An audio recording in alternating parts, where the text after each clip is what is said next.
Today's episode is important because we are going to talk about speech development in children with autism. And sadly, many times, many children with autism are talking and no one is hearing their speech. I'm going to talk about 10 things that children with autism do. And when they do these 10 things, it makes it difficult to hear the words that they're saying. If you can identify these 10 things that are common in autism speech development, then you're going to be more able to interpret their words correctly and accurately and respond immediately and appropriately. Because if you don't respond to their attempts to talk, then they're likely to talk a lot less because these attempts are ignored. That's the last thing I want. So if you have a child with autism, if you work with children with autism, if you know someone that has a child with autism, share this episode with them because so many children with autism are, in fact, talking. However, they are not being heard. They're not being heard in their home environment, in their school environment, in the outside world because of these 10 things that they do that I'm going to cover today. And if you are able to look out for these 10 common processes that children with autism use, then you're going to be able to hear the words they're saying, interpret these words. You're going to be able to respond with natural consequences. You're going to be able to respond with expansion and encouragement to their language. And therefore, they're going to talk more often.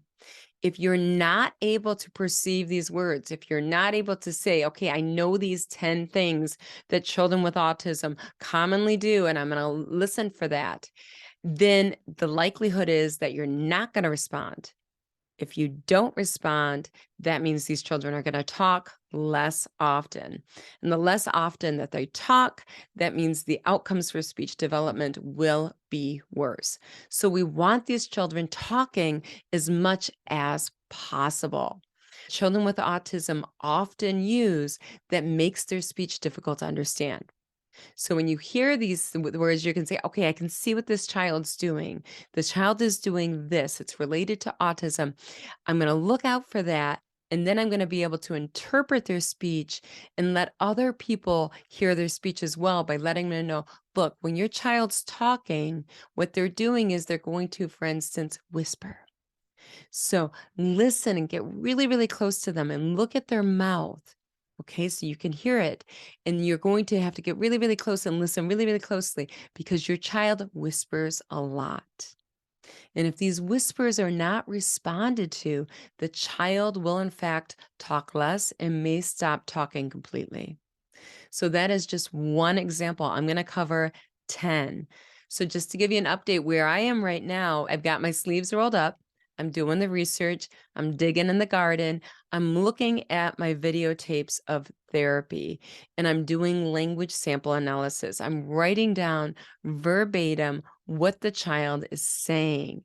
Now, I'm able to do that because I have the context, I have the ability to rewind, I have the ability to play it in slow motion. So I have all of those cues. I encourage you, if you do language sampling with children with autism, use video.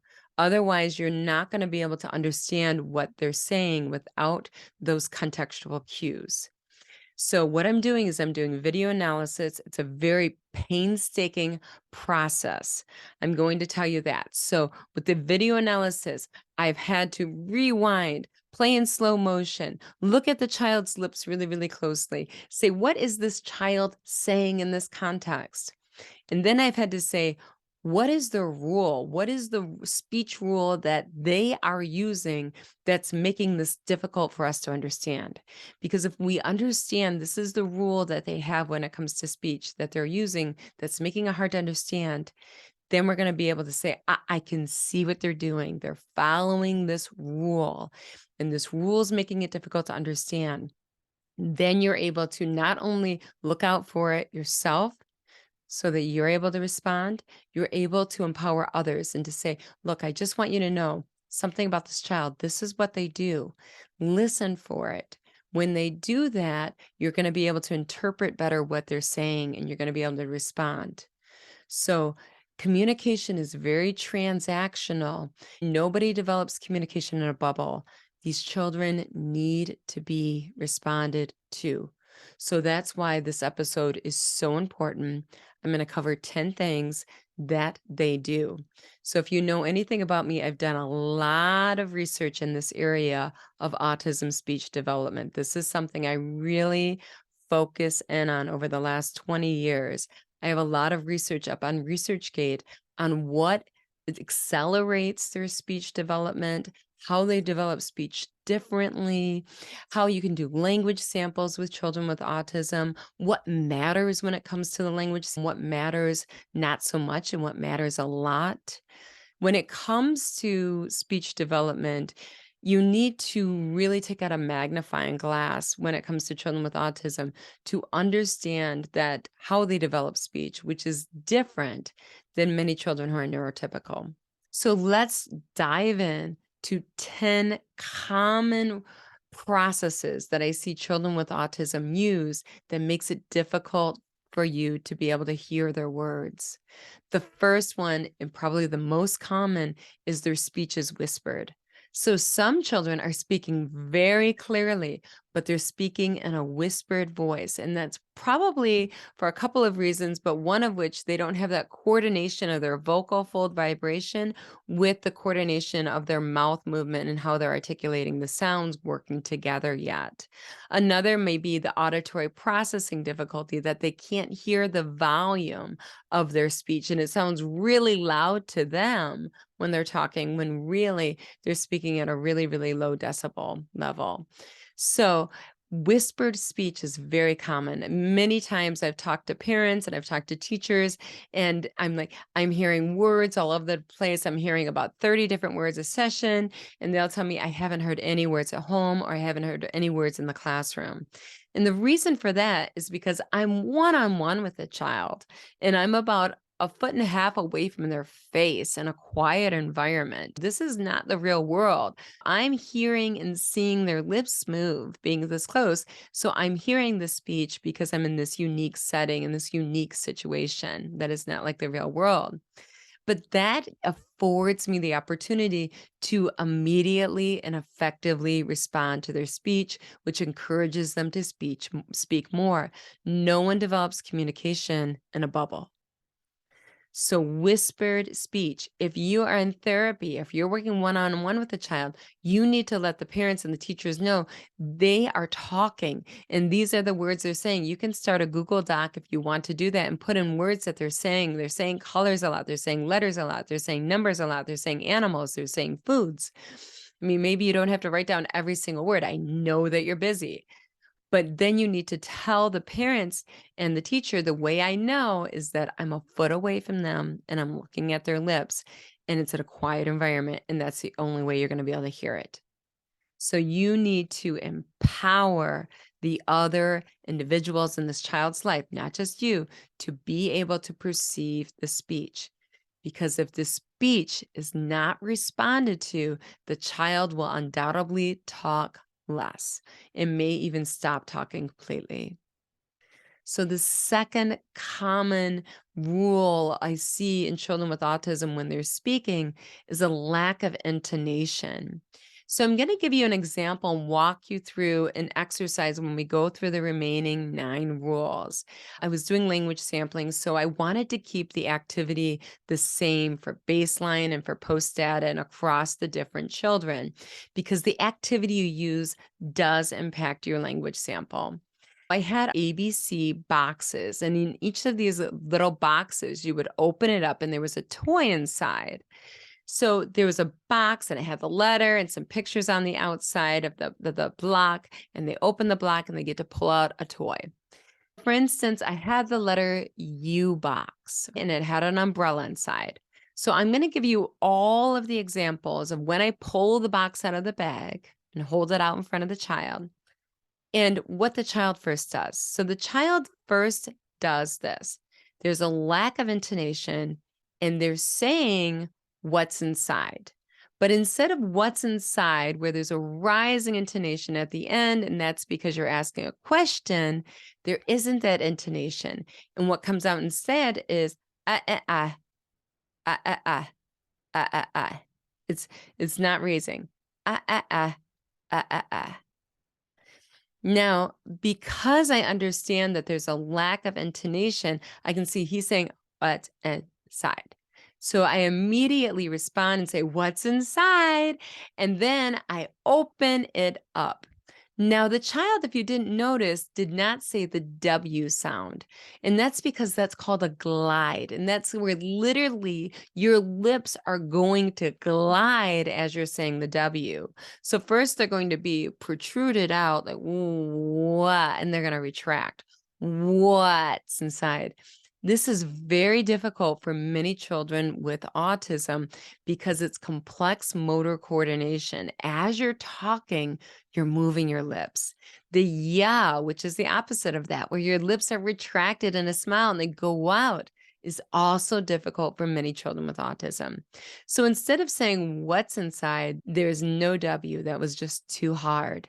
Another thing that you heard is they didn't do the stop consonants. Now, stop consonants is where you stop the airflow. They're very short. They're the shortest sounds in our language. And they didn't say the T, D, or N. So they said, okay?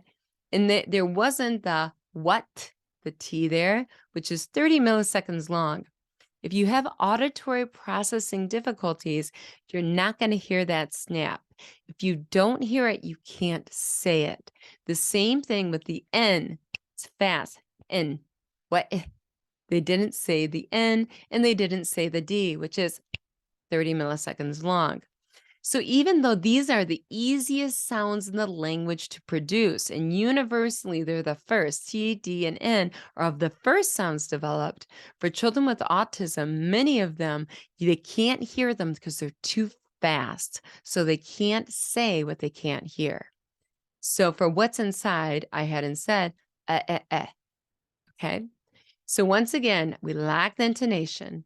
We lack the W because that's a glide, a complex motor coordination act. We also lack the T, D, and N because those are very short sounds. And if you can't hear it, you can't say it. Now, another thing that happened is there was equal stress. So when I opened up the box, what's inside, there was an umbrella inside. Now, when we say umbrella, the second syllable rises, umbrella, okay? That's not what the child with autism says. So when the child saw the umbrella, they said this, umbrella, umbrella, umbrella. So umbrella was equal, equal, equal, umbrella, umbrella, umbrella. Equal stress. So if you didn't know, well, children with autism have difficulty with stress, and it's going to be equal, umbrella, then you probably didn't hear umbrella. So once again, knowing that this is something that is common for children with autism because of their stressing difficulties, you can think about the word, okay, this is that's like umbrella. And then you can respond appropriately, umbrella. And you can interpret their speech and respond, yes, it's an umbrella. You're right. And then the next thing that you're going to hear them do often is called metathesis. And that's where they're going to go and take sounds and syllables and they're going to reverse them within the word. She took the and put it in the middle, and she took the and put it at the end of the word. She metathesized the sounds in the word. So that is another thing that you're going to see a lot with children with autism. So instead of umbrella, she said brelama, brelama. And she said brelama, and I understood she's doing metathesis. She's moving the sounds around the word. I understand you're saying umbrella. All right, number 7, another thing that you're going to hear is difficulty with diphthongs. Now, diphthongs is where you're moving from one vowel to the next at a really quick space and you're co-articulating them together.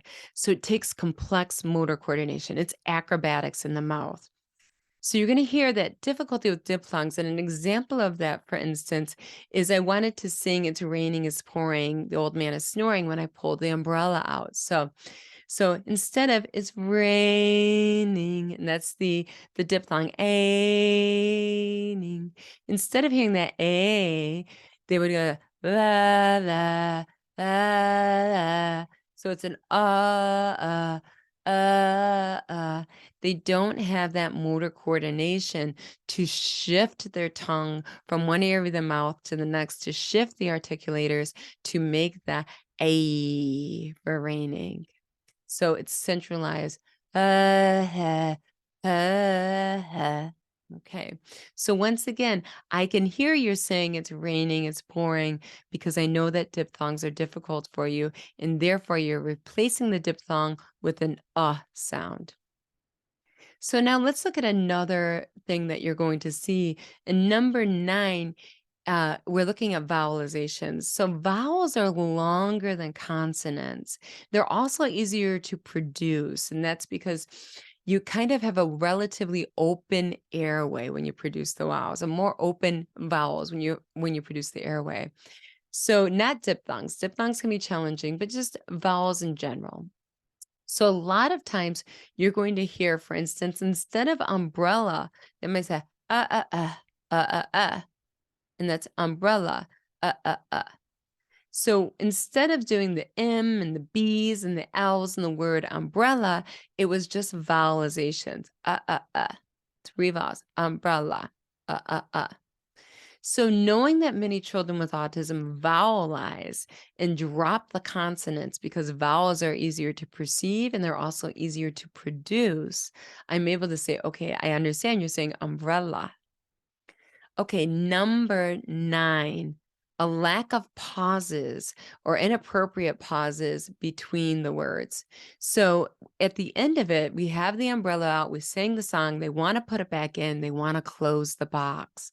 Instead of saying close the box, it sounds like this, klaba, klaba. So they're saying close the box, but they're blending the words together. There isn't boundaries between each of the words. But I can see as they close the box, they say, "Kleba." So then I'm able to interpret it based on the context and say, "Close the box." Nice talking, I can hear you. So once again, you hear that lack of pauses, and you know that they have difficulty with pausing. You know that they're blending the words together, and you're able to separate them and speak them as they are and respond appropriately to their speech. So the last one, number 10, is reduplication. So a lot of times they'll repeat the syllable. So for instance, they'll wave their hands in an ASL all done baby sign type of way, in which they flick the wrist, right? And they'll say da da da da da da. So instead of saying all done, they do reduplication in which they repeat the syllable da da da da. And that means all done. So these are 10 common processes. There are more, but I think these are a good place to start that I hear with children with autism. Now, knowing that these are common for children learning to talk, you're able to more accurately identify what they're saying. Okay, I can see what you're doing. You're using whispered speech. I'm going to look out for that. I'm going to get really close to you. I'm going to pay attention to your lips so that I'm able to interpret your speech and respond appropriately. You're able to say, okay, I can see that there's a lack of intonational stress. And even though instead of what's inside, you say, you're saying what's inside, because you don't have that rising intonation at the end of a question. Okay, I can hear that you have difficulties with the glides, the W and the yeah, for instance, are really, really difficult for you. So I'm not going to hear a W when you're saying what. That's probably not going to happen because it requires complex motor coordination.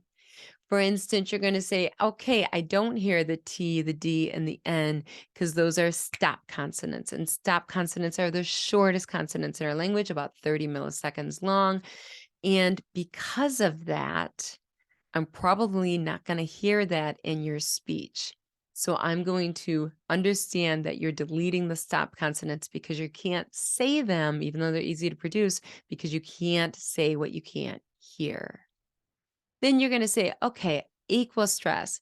This is an umbrella. But when you say it's because everything's the same, even stress, But I understand that even stress is going on, and knowing that I'm able to say, okay, you really mean to say umbrella, but you don't have the stressing patterns yet. Diphthongs. You know that diphthongs are hard. It's complex motor coordination. You're shifting in the amount of time it takes to say one vowel, you're saying two. You're shifting from one location to the next. You're changing the position of your articulators. It's acrobatics in the mouth. So instead of that, the child is likely going to say ah. So for instance, when they're learning bye bye, they don't say bye bye. They say ba ba ba ba, right? It's just really hard to say I. Now, number 8, we talked about vowelization. So a lot of children, when they're learning to talk, they don't have the consonants yet. The consonants are shorter, they're more difficult to perceive, and they're also harder to produce.